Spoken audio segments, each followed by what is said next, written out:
Hello students, now we will discuss about past adjustments. Past adjustments क्या होते हैं चलिए देखते हैं. Sometimes after closing the partner's capital account, it may be found that some wrong entries have been recorded in the books or some transactions which were to be recorded have not been recorded.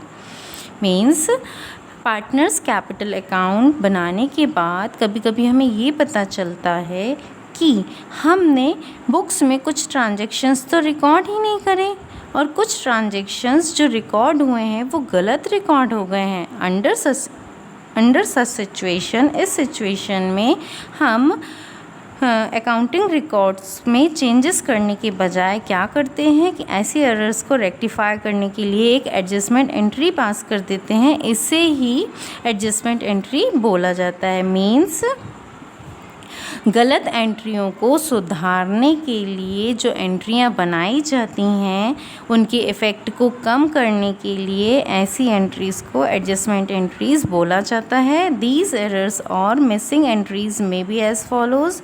ये errors और missing entries इस प्रकार की हो सकती हैं. Number first, interest on capital not recorded. Interest on capital हम देना ही भूल गए पार्टनर्स कैपिटल अकाउंट में. Interest on partners drawings not recorded और रिकॉर्डेड रॉन्गली. या तो हमने इंटरेस्ट ऑन ड्राइंग्स देना भूल गए हैं या फिर गलत रिकॉर्ड कर दिया है. रेट ऑफ इंटरेस्ट के लिए एडजस्टमेंट बनाना भूल गए हैं. To rectify those errors which have been deducted after the closing of books of accounts. ऐसी एरर्स को रेक्टिफाई करना जिन्हें हम घटाना ही भूल गए हैं क्लोजिंग बुक्स ऑफ अकाउंट्स को क्लोज करने के बाद. To make adjustment in profit due to some reasons. Profit का डिस्ट्रीब्यूशन करना और उसका एडजस्टमेंट करना ही भूल गए हैं. Errors in connection with payment of salaries etcetera. Salary के पेमेंट से रिलेटेड ट्रांजेक्शन्स में गलती होना. To make adjustment of those transactions which have been ignored from recorded in the books. और कुछ ऐसे ट्रांजेक्शन्स का एडजस्टमेंट करना जिन्हें हम बुक्स में रिकॉर्ड करते समय इग्नोर कर दिया गया है. Which affect the partners capital account और जिनका इफेक्ट पार्टनर्स कैपिटल अकाउंट में पड़ रहा है. ऐसे ट्रांजेक्शन्स के लिए भी एडजस्टमेंट करना होता है हमें.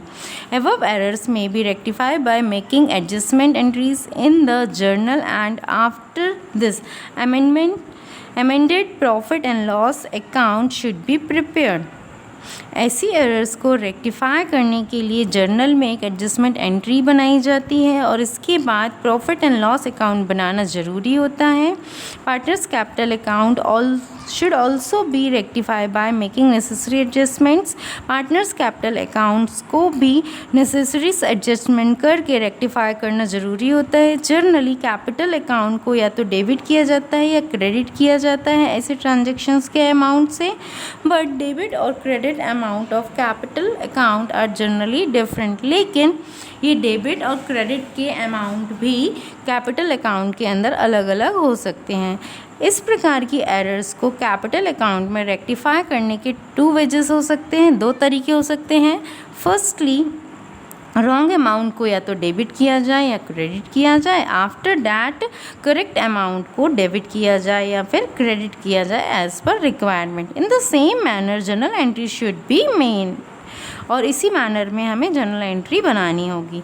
और सेकेंड रीज़न क्या हो सकता है, सेकेंड वे क्या हो सकता है. Sometimes capital account is debited और क्रेडिटेड ट्वाइस. कभी कभी कैपिटल अकाउंट क्या होता है, डबल बार डेबिट और डबल बार क्रेडिट हो जाता है. And a chart is prepared to know the effect of adjustment entries. और फिर हमें एक चार्ट प्रिपेयर करना होता है एडजस्टमेंट एंट्रीज़ के इफ़ेक्ट को देखने के लिए. Later on that amount is debited और credited in the accounts of partners. उसके बाद डिफरेंस अमाउंट को डेबिट और क्रेडिट किया जाता है पार्टनर्स के कैपिटल अकाउंट में. एज सच इस प्रकार से फर्स्ट मेथड में पार्टनर्स के कैपिटल अकाउंट में हम या तो डेबिट करते हैं या क्रेडिट करते हैं या फिर दोनों ही चीज़ें करते हैं, डेबिट भी करते हैं और क्रेडिट करते हैं. और सेकेंड मेथड में हम सिर्फ पार्टनर्स की कैपिटल को डेबिट और क्रेडिट करते हैं. Thank you.